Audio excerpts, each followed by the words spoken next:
Hello everybody and welcome to BroomWagon. You will not get there on a road bike, but wherever you have to go, please bring some food with you. Snacks always are the best to enjoy your adventure in in the most comfortable way, I would say, and without being angry, especially when you are going out with some companions. I mean, I was never that angry than when I was hungry. I remember actually at a certain point, some colleagues of mine, they also gave me a t-shirt. I'm sorry for whatever I said when I was hungry. That's exactly my case. Go back to the regular streaming of this podcast.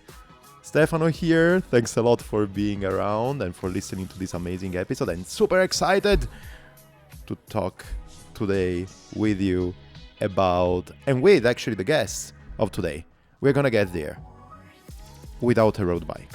Thanks a lot for being here. If you want actually to have any conversation, please feel free to keep it on Instagram.com, calamarocc, Instagram.com. I mean, it's an app.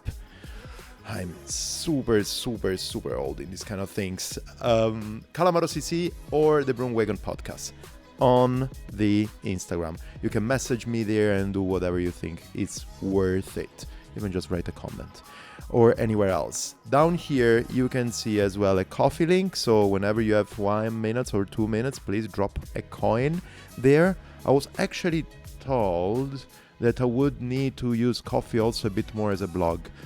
It's alright. If you want to have updates from me, Instagram is always the best. So it's better to be there. And then I'm going to do something else maybe in the future. I also have a website, stefanonucera.com.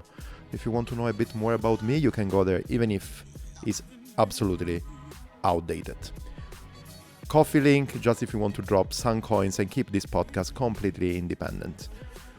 A lot of things will come in the next future, and I can't wait to tell you more. But for now, let's go quickly on the episode of today. No, I forgot that.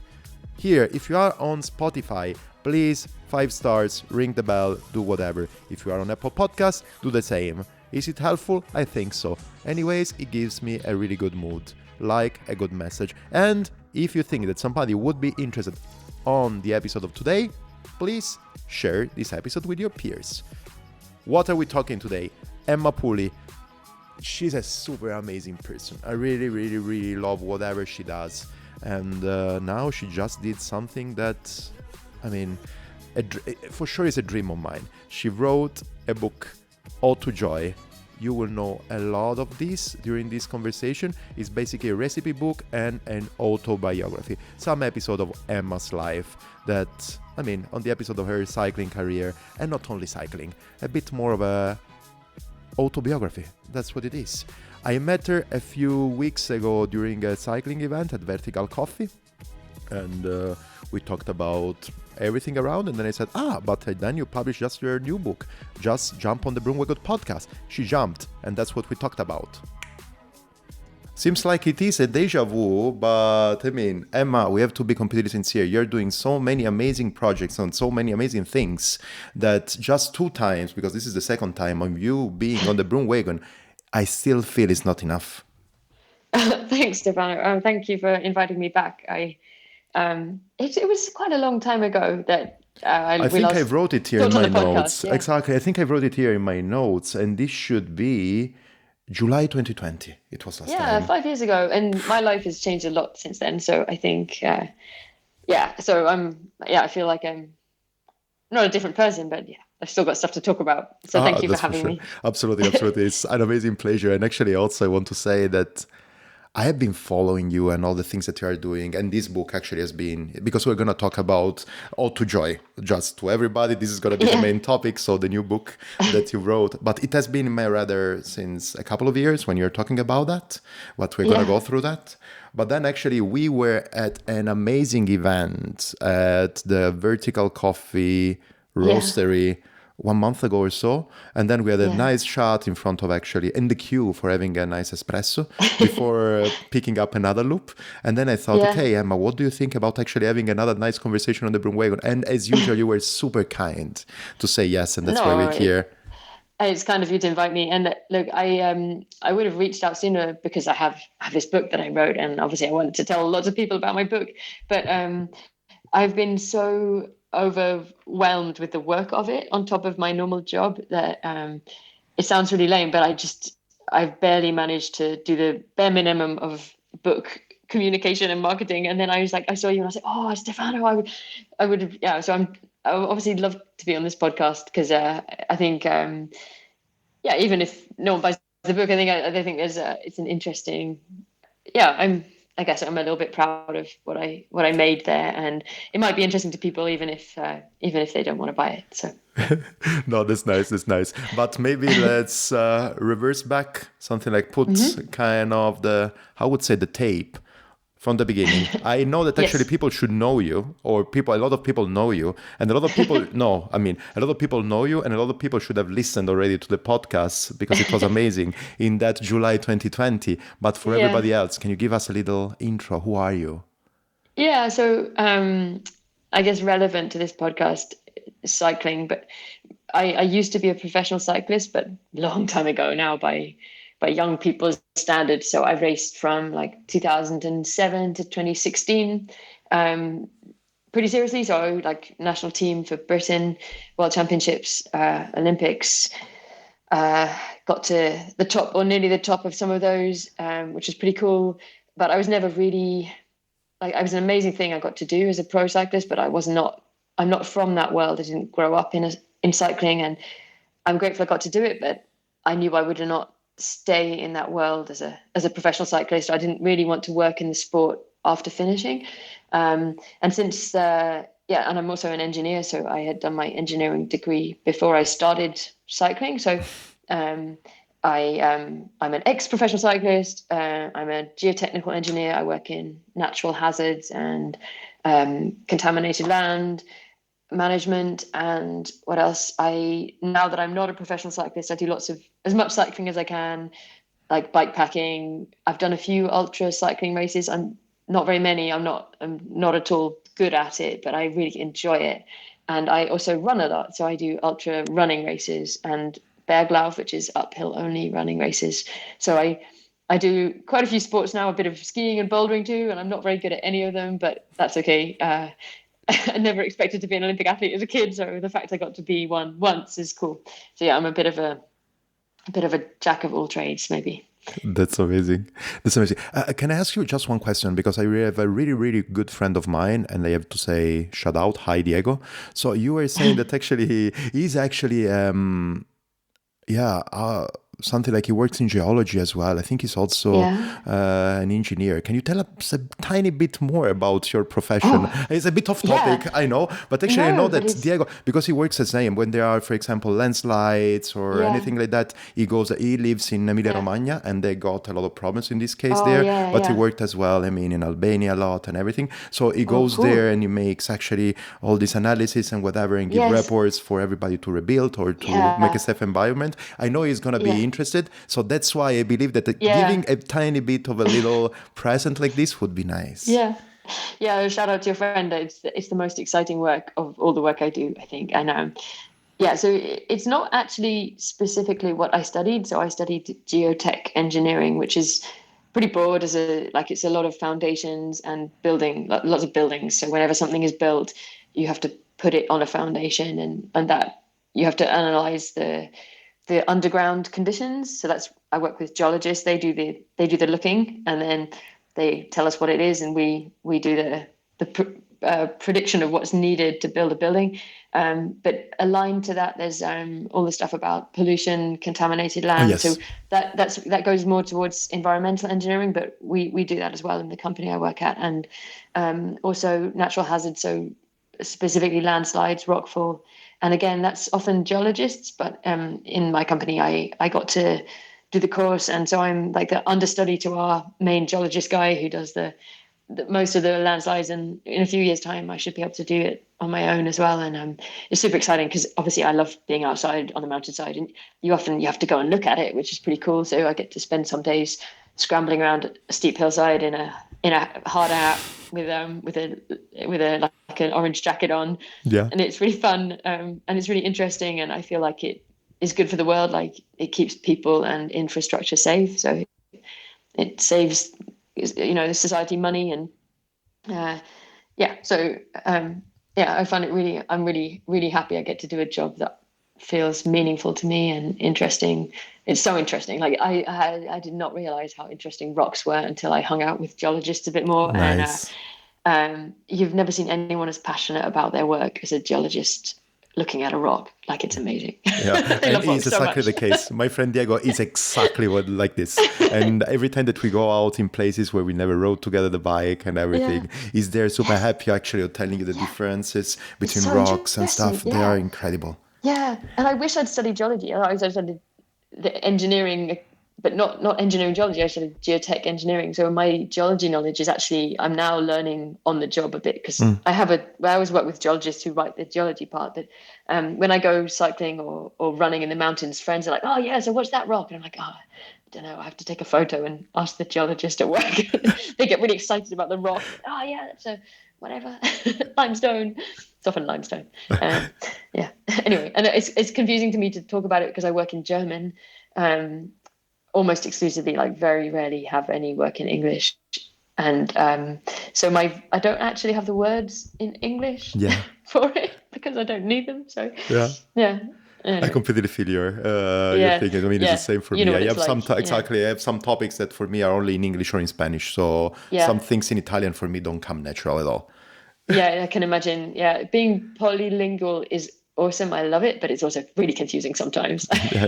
You speak how many languages, if I can ask you that? And then we're going to go on the book. But I mean, I speak no languages properly anymore. Apparently, my English is a mess. But English, German, French, Spanish. I understand Italian and Dutch. Some Italian and Dutch, and I'm learning Russian since I'm going to have 1,000 days on Duolingo soon, and I'm really proud. I can't actually speak Russian, but I want to learn to speak it. So that's my next, and then Romansh because I'm living in Switzerland. So yes. on Wow. my Romansh. list. I really love actually Romansh as a language. We're going Do to you talk about. understand it? I bet you understand. I understand a bit.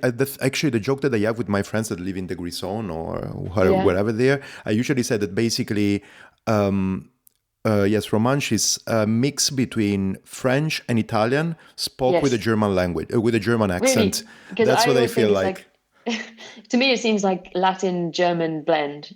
So I can often understand when it's written, but not when it's spoken. Yeah. Anyway. Yeah. I It's love super languages nice. so much. Yeah, it's a lovely You have language. this too, probably. Yeah. But all languages, like you always see things. It gives you a different viewpoint to see words and meanings, and I love it. It really, I feel like it's a big enrichment in my life speaking or trying to speak foreign languages. Yeah, I studied literature and linguistics was a big chunk of my development and my education. And it's exactly the same thing. Understanding the structure and the words and everything let you understand many things about the culture and the society of the places where these languages are spoken. It's incredible. It's super nice. Yeah, especially if you live in a country, I think it's really important to at least try. Yeah. I'm not the best on that, but let's move. Let's talk about my skills in German, because otherwise I can start here and complain for 1 hour. You have enough other languages. It's okay. It's all right. I mean, I will try a bit more now that I have kids. They're actually teaching me some German. Yes, that's important. That happens, right? Yeah, absolutely. Oat of Joy, your new book. I want to actually again make a step back. I remember. I would not say it so many years ago, but a lot of years ago, I remember actually knowing a bit more about your love for oats already from a video on GCN. You were making recipes there with oat-based. Then at a certain point before having you on the podcast, I talked actually with Jan Herroya, and actually a guy from Bern is a video maker. And he was going to make one of those crazy trips that he was doing. He was going to the Stelvio, I think. And he was telling me that he had in his pocket one of your own, it was called Pocket Porridge. It was called Pocket Porridge for a while, Exactly. Project. And this was there. And we talked also about that, I remember, because I listened again to our podcast a couple of days ago. We talked about that. But now this project became Oat of Joy and became actually a recipe book. This was the first idea, right? Of all the recipes that you can have with oats. Tell us more about that. Yeah, so the recipes I've been making them for more than 10 years, I think like 12 years or something. And so the work of the development of recipes has gone on for a long time. And it started out not with the intention of writing a book, just because I wanted to eat good food, good real food while I was training. And I did a lot of training when I was a pro cyclist, like 40 plus hours a week. And I didn't, anyway, I wanted to eat real, good, healthy food, which I knew what was in it, which was cheap to make, easy to make, and cheap ingredients, and still healthy. Anyway, I would share these things I made with friends on rides, and they were always super enthusiastic, maybe because they were hungry, but I think also they are good. And they always wanted the recipe. So I started telling people the recipes. And then after a while I had so many variations. And I was like, oh, I think I could share this with more people. Like there's lots of interesting flavors. And so yeah, I wrote them. I always write them down because otherwise you forget. And then the idea of writing a book was already 10 years ago, a recipe book. And at that point, yeah, I called it, to start with, I called it pocket porridge because, when you're a cyclist, you put food in your pocket of your jersey, and porridge is the kind of British term for this breakfast, a bit like beertje muesli, but the breakfast made of like the hot porridge, hot oats brew. And I thought pocket porridge was kind of cool. But then someone else took the name pocket porridge for like, I even had a trademark on the name, but anyway, some bastard who makes oat bars stole my name, and so I couldn't No. use that anymore. But then I called it for a while. I did, and then I was so busy writing the book. I thought, look, I'll make the book and then I'll worry about the name. And for a while, I called it Oat of This World, like out of this world. Like you can make a lot of jokes with the word oat in English, Yes. so I called it Oat of This World because I thought like, oh, I was world champion. And then I decided in the end, I had a whole list of possible names, and I came up with I didn't come up with it, but I decided that Oat to Joy was the best one because the book is not just recipes. It's also about, I hope it is also about the joy of food and of sport and of being outside. And so that's why for me, it was the perfect name for the book. So Oat to Joy is a joke on Ode to Joy, the famous music. So Yeah. so Yeah. that's why it's called that. And it's been in the pipeline for over 10 years. And the work of making it into an actual physical book was really hard. Yeah, I can't imagine. And we had this conversation, Tiny, and actually my question Yeah. straight away was it fun to write it? So I'm gonna actually making a record now. Oh, you're putting me on the spot. I'd love to say yes. It was an amazing experience. Like, actually, it was often not very fun. Like, it was really hard. And so the recipes, that was fun because I love experimenting with flavors and testing them on my friends. And I'm pretty, like, there were like 10 recipes that didn't make it to the book, even though Oh, people liked them because they weren't good enough. And I enjoyed that. But I also put stories in the book yeah. from, it's not an autobiography, but they are true stories from my career and life, I guess. And that I found really hard because I wanted them to be, I don't want to say good because maybe they're not good, but I wanted them to be a certain standard of writing and to communicate something that I wanted to share. And I found that so hard. Like I'm not a writer, and I have a lot of respect for people who write Yeah. well. And just to get them to be okay was really hard. And I wish I'd found maybe a writing coach or something.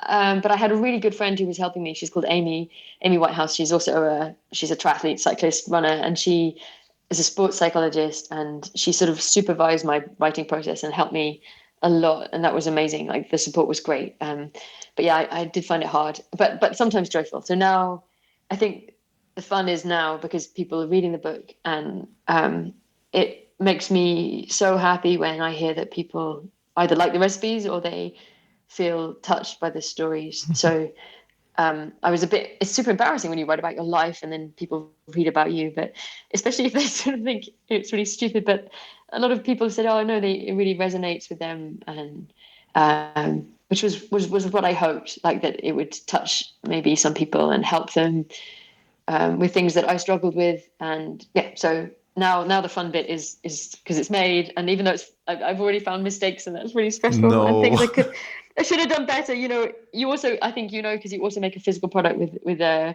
alcohol-free beer. Like Yeah. making a physical thing is, once it's made, you can't you can't unmake it. I mean, I don't want to hijack your story, but I want to tell you a little story. So this morning I was actually, because we do most of our drinks, talking about alcohol-free beer, are in cans, right? And the Yes. point is that I also love writing.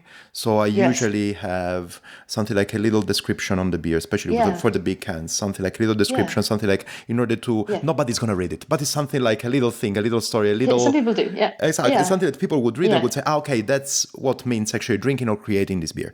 And actually, I Yeah. was actually talking with the designer, gave him the little snippet that I had to put there. I was Yeah. going there, uploading to have the sample of the printed can. Yeah.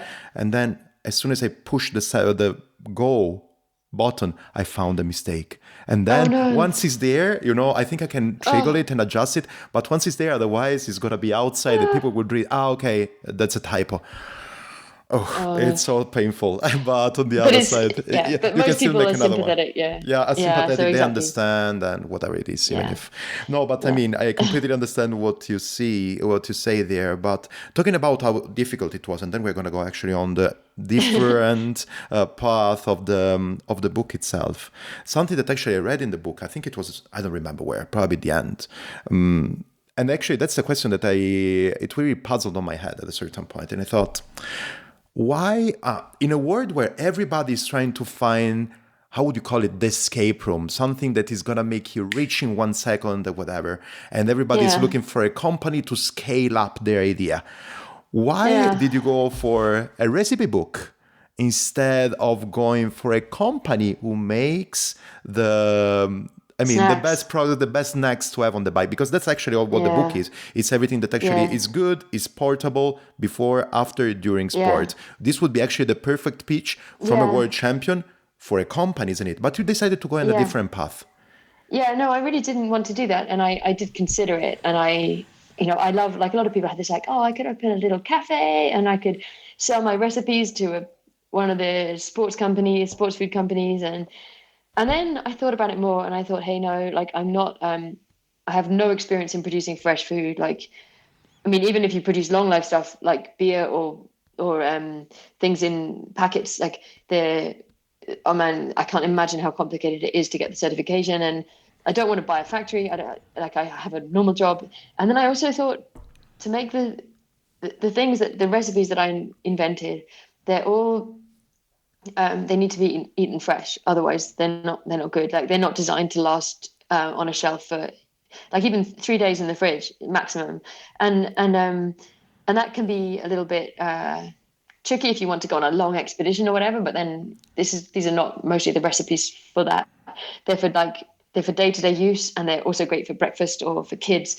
And I thought, like, for a company to make them economically, you'd either have to sort of like drive them around the country in vans, or you change the recipe to add a load of preservatives.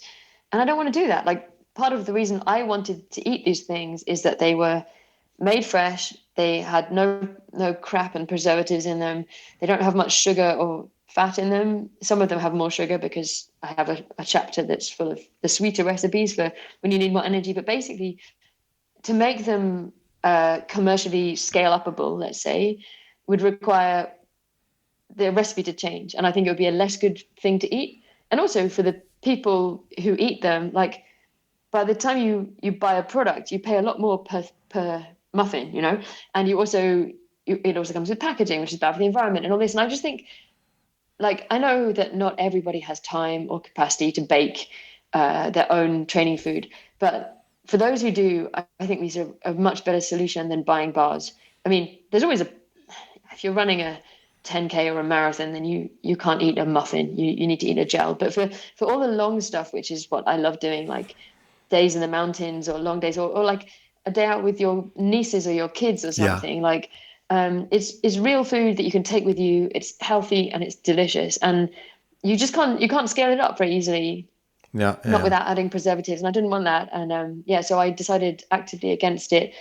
For me, the budget thing is also really important. Like energy bars are super expensive, and Incredibly expensive. they're so expensive. And I understand, like, they're difficult to make and send around the world, but if you can make something at home that's tasty, why would you? Yeah.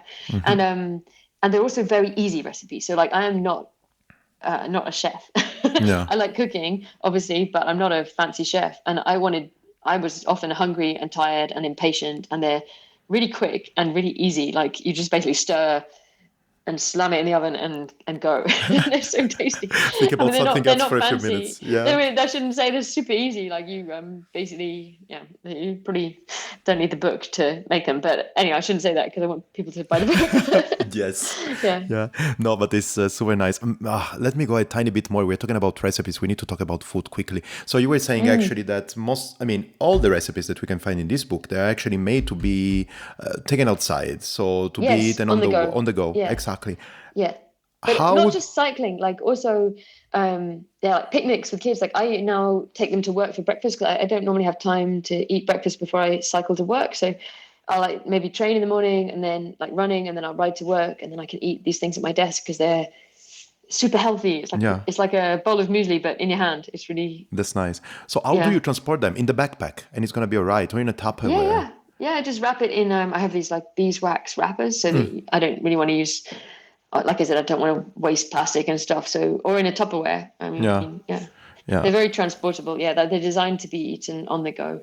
And I'm really proud of some of the recipes. They're quite innovative with where like carrot cake with frosting in the middle rather than on top. And then you get the carrot cake frosting hit, but without, it's really good. So nice. I can't wait. I have to be completely sincere. I haven't tried. So I read the book. I haven't tried actually any of the recipes yet. Well, I don't know how you would get time.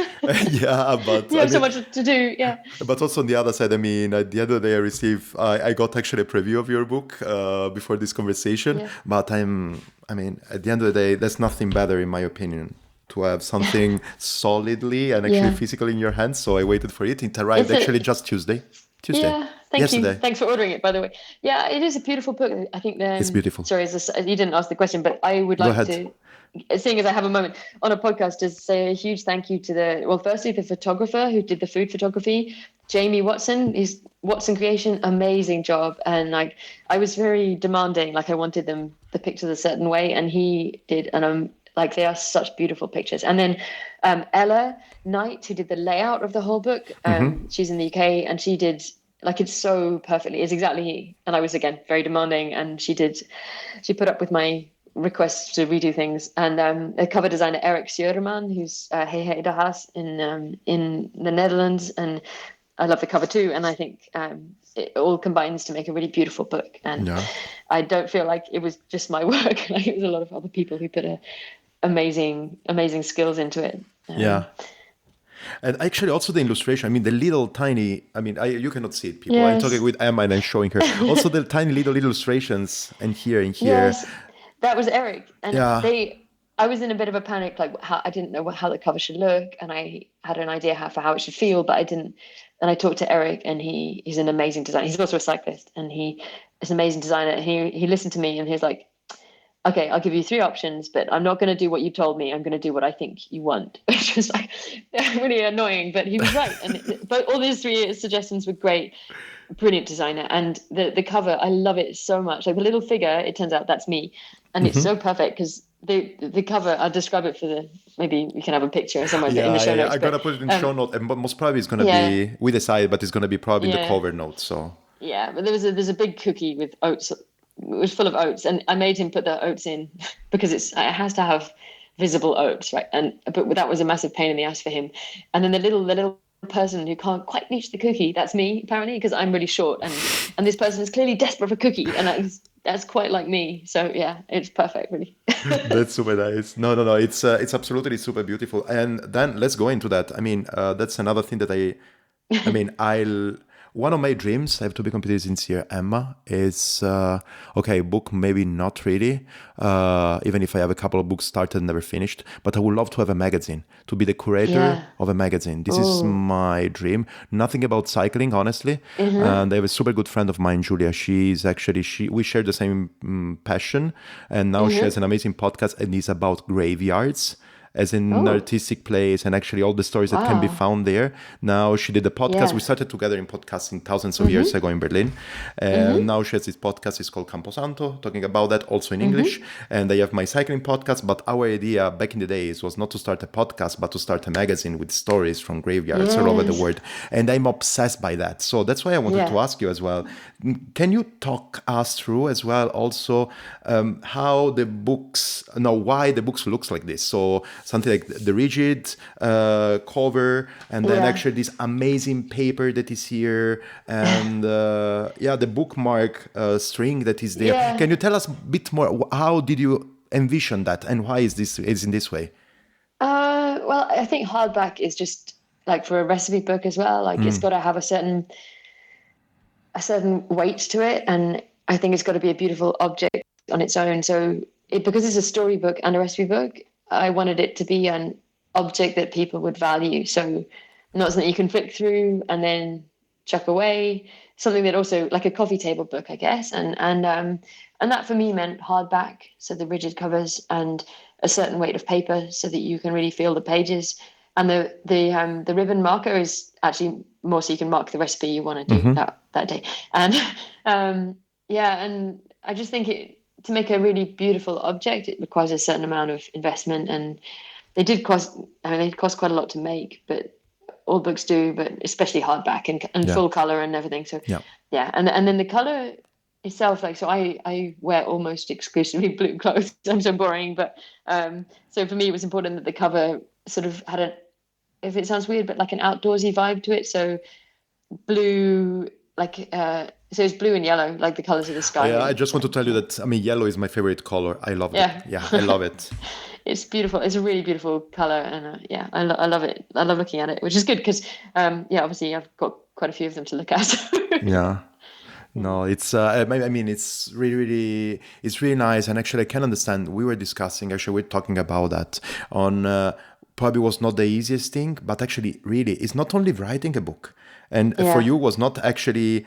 There are Yeah. two different things that I believe are quite hard. Mm-hmm. One is developing the recipes themselves, can be fun, Mm-hmm. can be whatever, but Mm-hmm. actually you need to be there, you need to test them out, test with Mm-hmm. your friends, and try Mm-hmm. them out and feed them perfect in the book. And then it's talking about yourself. So the content itself is quite Mm. hard. But then you have to think Yeah. about all the details, right? And now you're at the Yeah. last phase, it is marketing and talking about that. I mean, Yeah.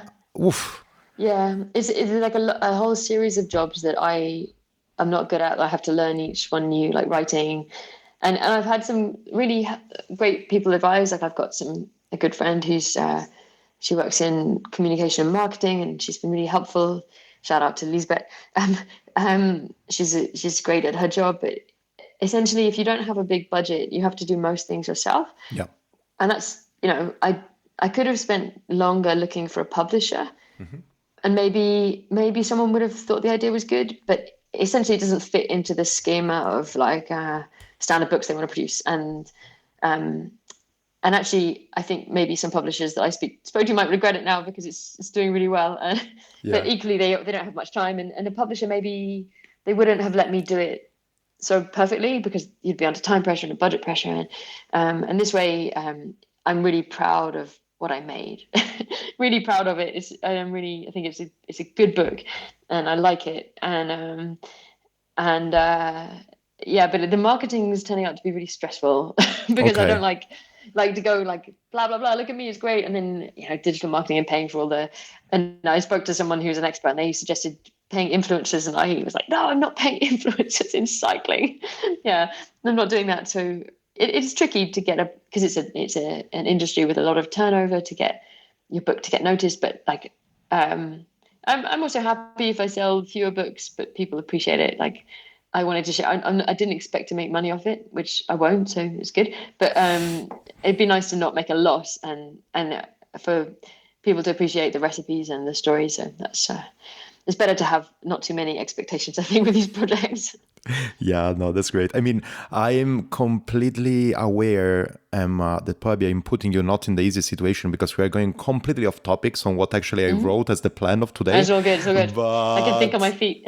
the point is that, I mean, there are so many nice topics on this book, and we're going to go like, on some of them that I anticipated. But another thing that I loved about the book, actually, is the distribution. You're not going, I mean, everybody get a publish, everybody.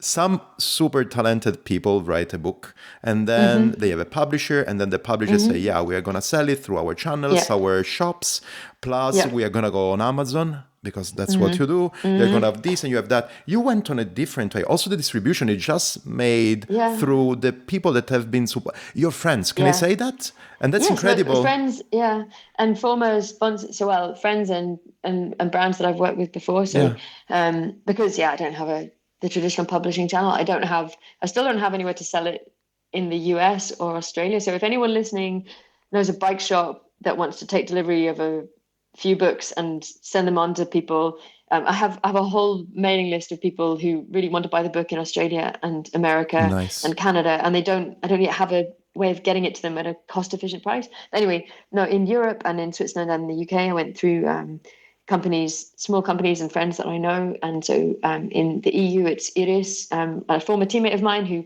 makes beautiful cycling clothing. And so Yeah. she has it all set up for postage and taking payments. I don't have any of that Yeah. stuff arranged.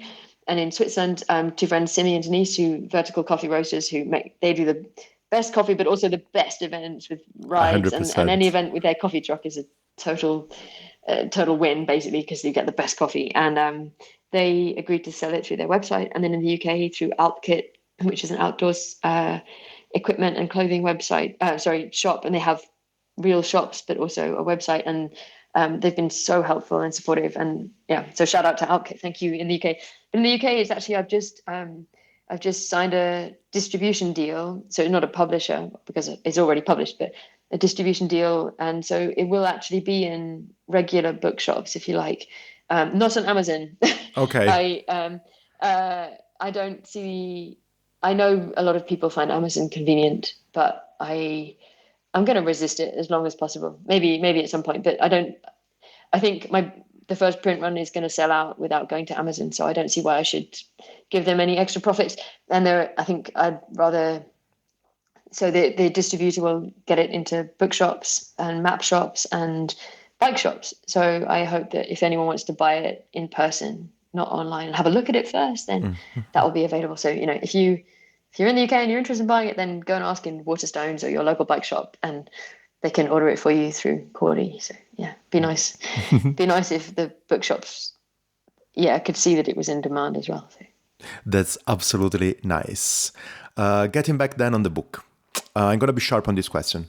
So the idea of writing this book was actually, I mean, the recipe part was an excuse to make an autobiography, a bit, or the other way around. So what drove to what?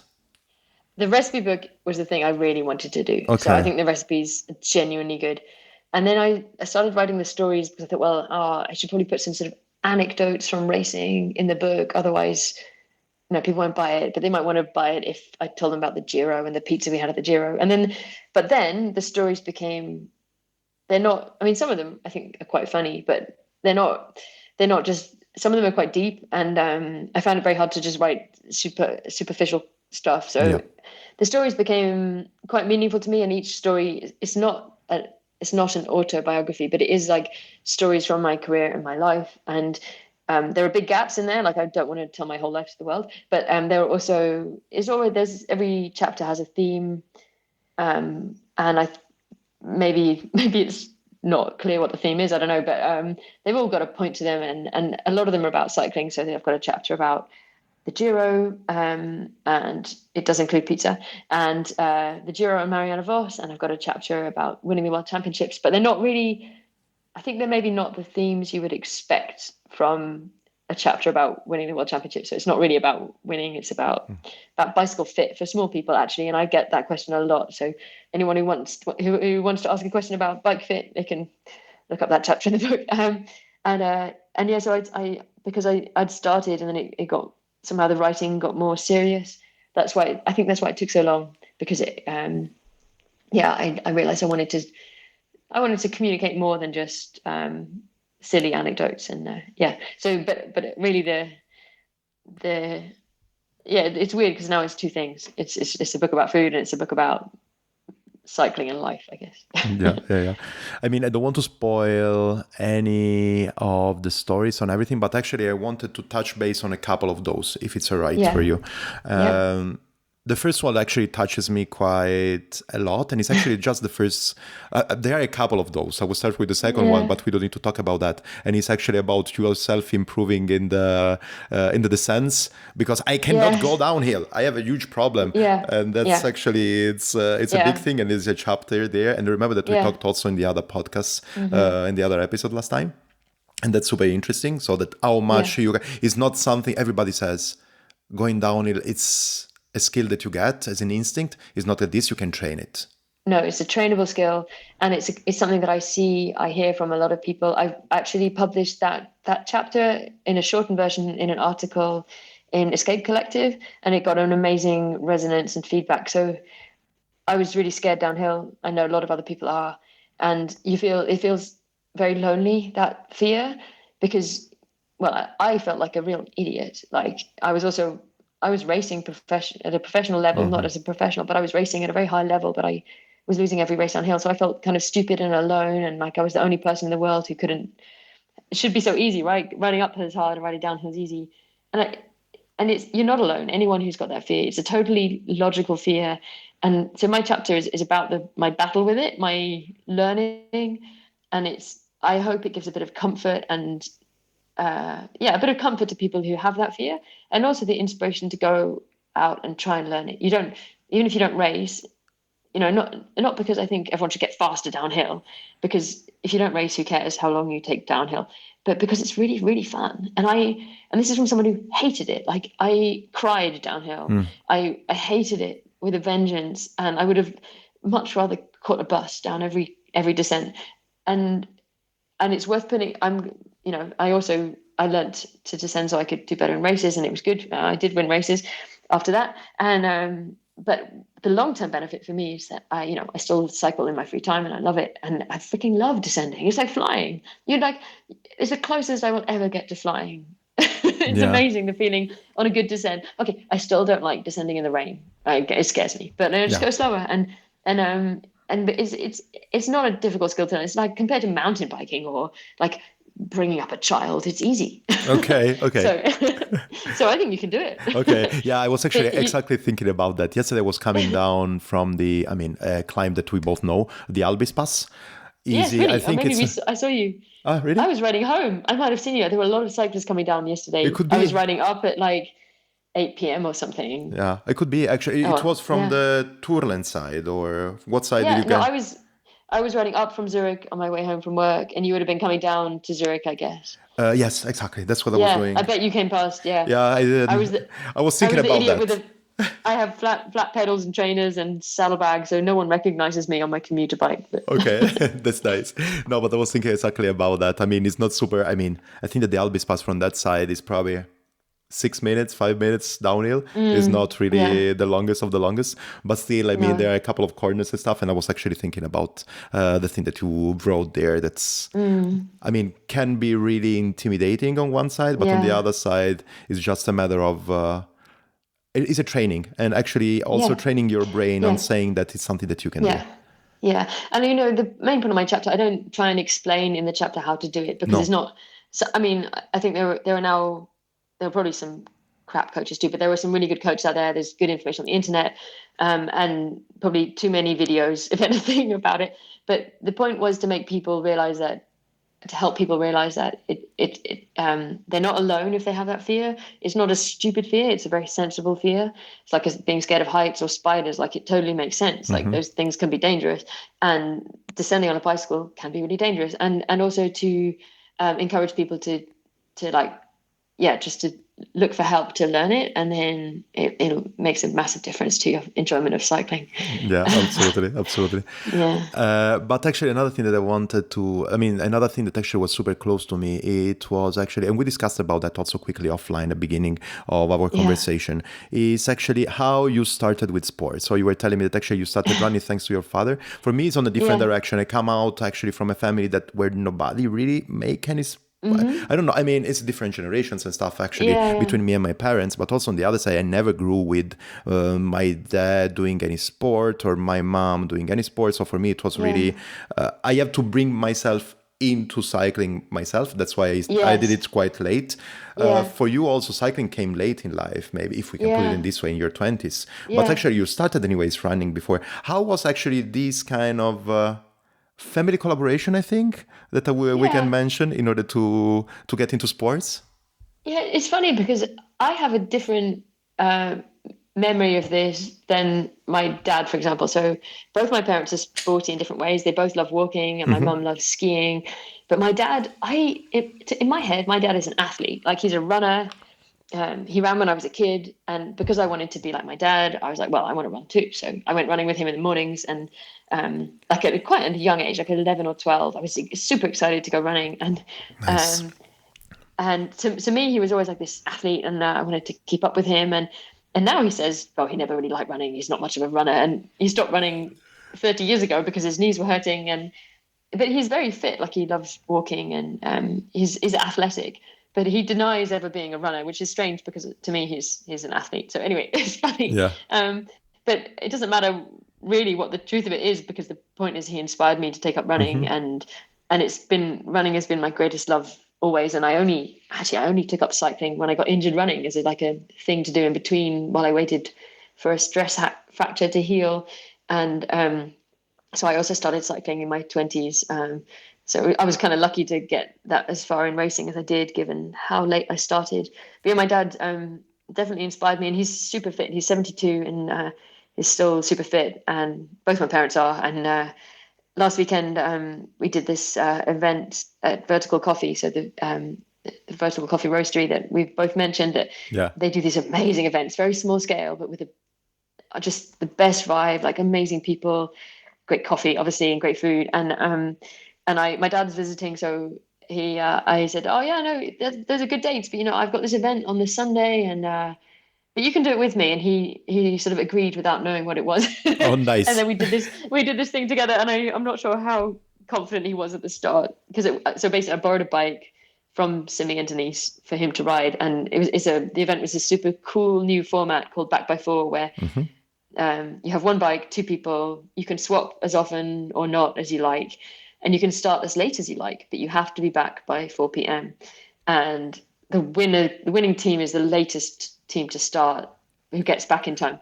And so it's super, as you can imagine, at the sharp end, it's super exciting. I was not planning to do it fast. I wanted to have a good day with my dad, so we set off pretty early and took it gently. But he rode most of the way, and he's not, if you don't ride a bike regularly, then sitting on a saddle for 5 hours is pretty awful. Yeah. And he was very, very brave. He didn't complain at all. And he ran, yeah. And it was a beautiful day in a beautiful part of Switzerland, and really good time together. And we got to, so we could see Unterlenkofen, where the roastery is, and he said, I think I should run at least a kilometer. So we swapped, and my knee had just started hurting, so I didn't want to run anymore because I'd run 45 kilometers. And we swapped, and he ran the last, and he runs so nicely. He runs like an athlete. He ran up a steep hill like a mountain goat. Nice. And I don't know if he enjoyed it, but I did, and I'm really grateful I got that time with him. I think it's pretty special. And yeah, but next weekend we won't do any more stupid events. We will we're going to go walking somewhere beautiful with mountains, and eat lots of cheese, and have some quiet time in the mountains. And I'm really grateful that Simi and Denise put that event on. I think it's really cool fun. I hope someone, I think they could franchise it and make a thing out of it, because it was really fun. And at the sharp end, there were these teams who were like teeing off each other who was going to leave latest, and they sprinted in and like really fast average speed. So it was pretty cool. Nice, nice. Yeah. No, yeah, yeah. I mean, it looked amazing, and actually, it's super nice that you actually mix the things up together, going for the event and actually also spending a good day out with your dad. Yeah. It's incredible. It's really nice. Another topic, actually, I'm going to touch base on this quickly, even if it's not actually something that we can do quick, but I'm going to ask it anyways. This is a book about food, and there's a chapter talking about food.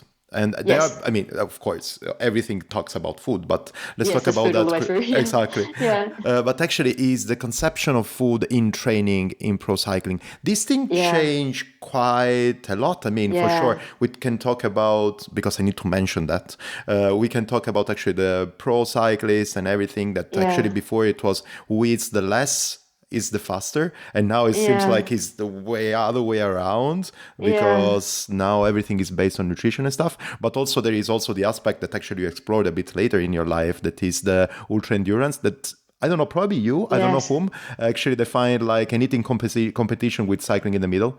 No, that wasn't me. That wasn't you. That was no, I just was re-quoting someone. I don't even know who it was. But, okay, me neither. No, I can't take credit for that. It's a great quote, but yeah. But it's a great quote. So, I mean, between this kind of aspect of cycling and the other aspect actually on really pro cycling, like everybody now is competing on eating the most of the carbs during a ride. How do you feel actually on this kind of development that arrive in the cycling in general, the development from no food at all to as much food as you want, trying to, let's say, taking out the stigma of it?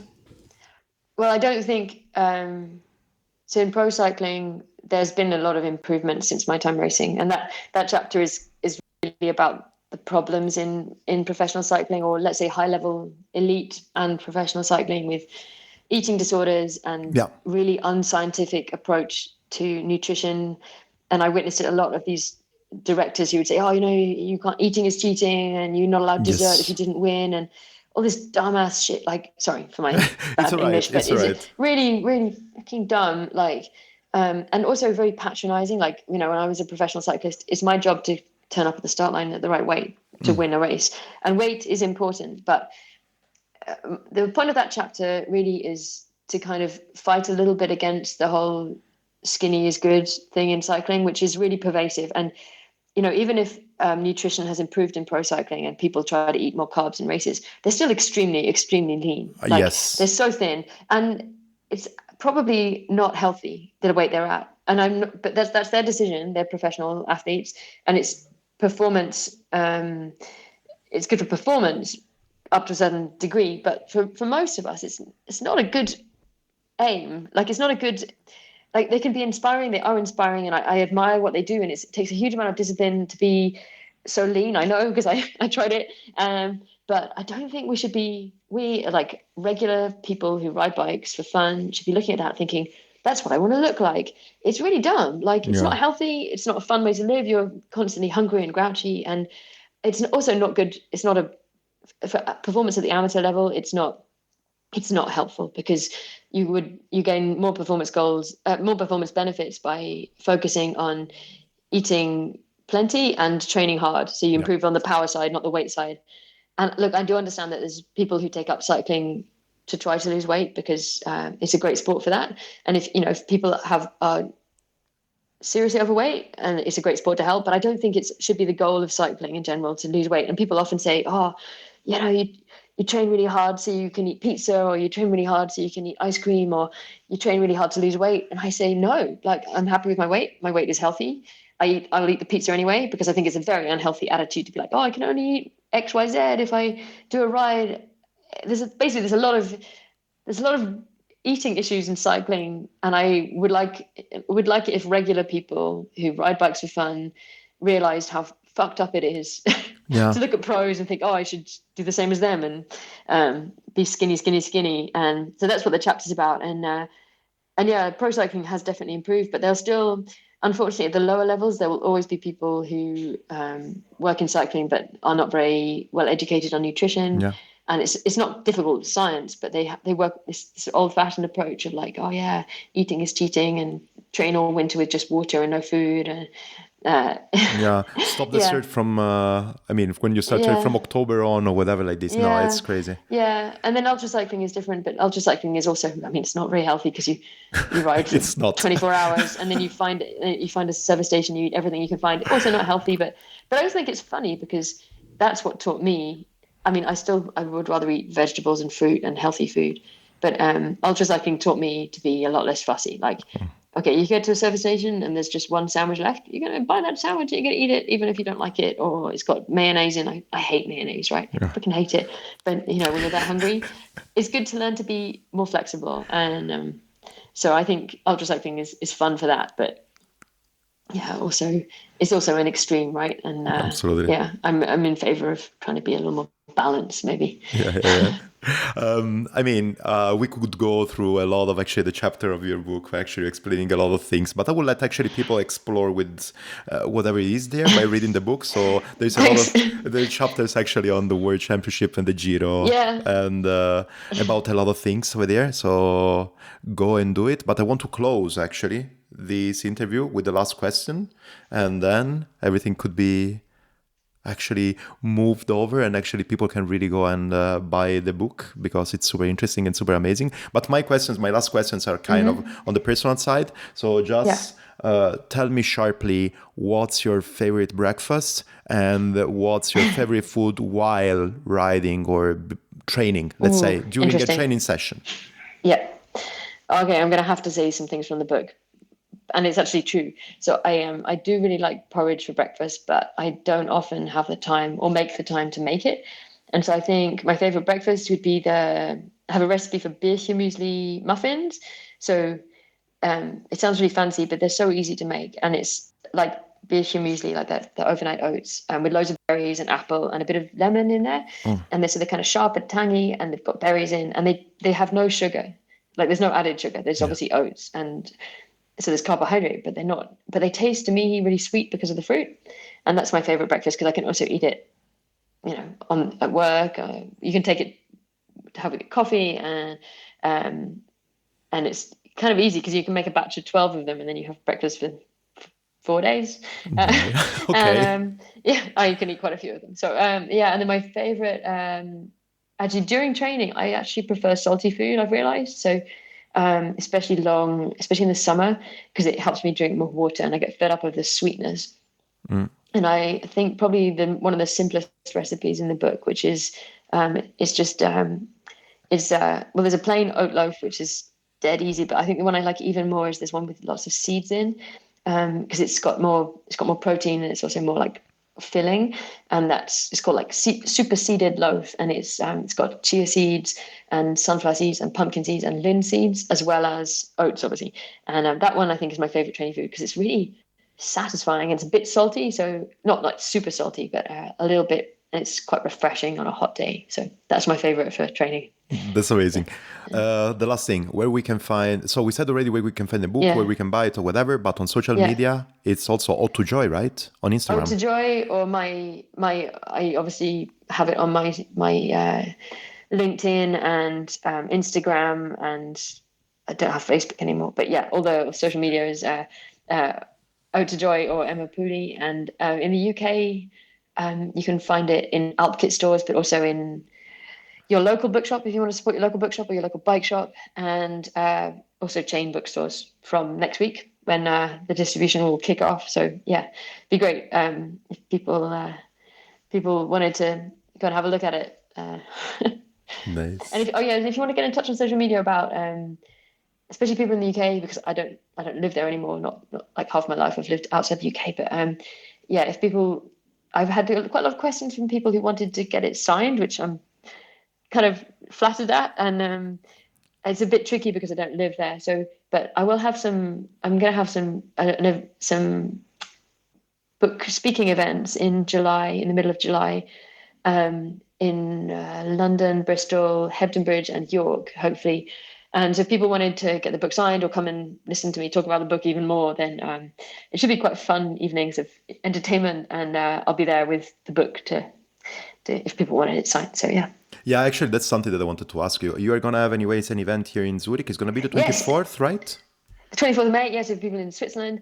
24th of May at Cycle Week in Zurich at the Brunau campus. You can find that on the Instagram. Like the link to sign up. It's basically the vernissage, so it's the fancy opening party of the book, and you're obviously invited. Thank you, Stefano, because you bought the book. Thank you very much. And the only one who already has the book is invited as a guest of honor.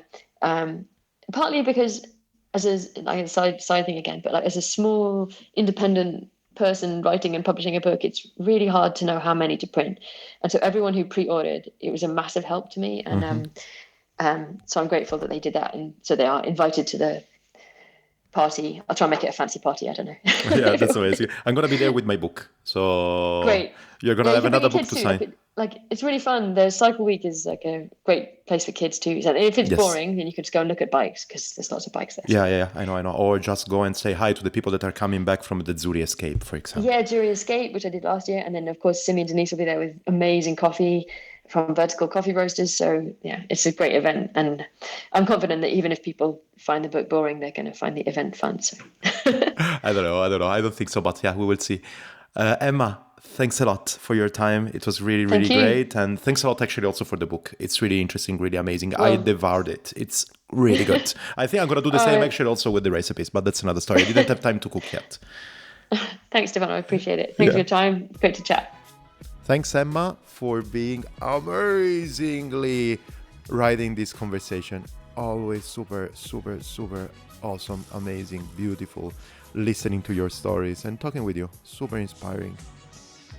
We're going to do something more, I believe, hopefully, in the future. And I really hope that my family commitments will lead me to come this Saturday at the, how is it called? The Cycle Week in Zurich, where you're gonna make actually the presentation, the vernissage of Oat of Joy. And actually there I'm gonna meet a lot of people. By the way, Zuri Escape is also there, and Zier is my alcohol-free beer brand, is also there supporting the event. Same thing with the Zuri Trail, the association. I talked with Pascal a bit of time ago, and is in an episode of the BroomWagon, and the association that takes care of maintaining and developing the mountain bike trails here in Zurich. They're gonna be there together with Patagonia, so you can go there and fix your jackets and drink a beer while your jacket has been fixed. Zier Brewing is gonna be there. Friends are gonna be there. Most probably I'm gonna be there with one of my kids. If you're around, just give me a shout. For anything else, you know already Calamaro CC, BroomWagon Podcast, find me on Instagram, and you know the coffee link down below, the rating stars, the sharing with your friends. I'll see you soon.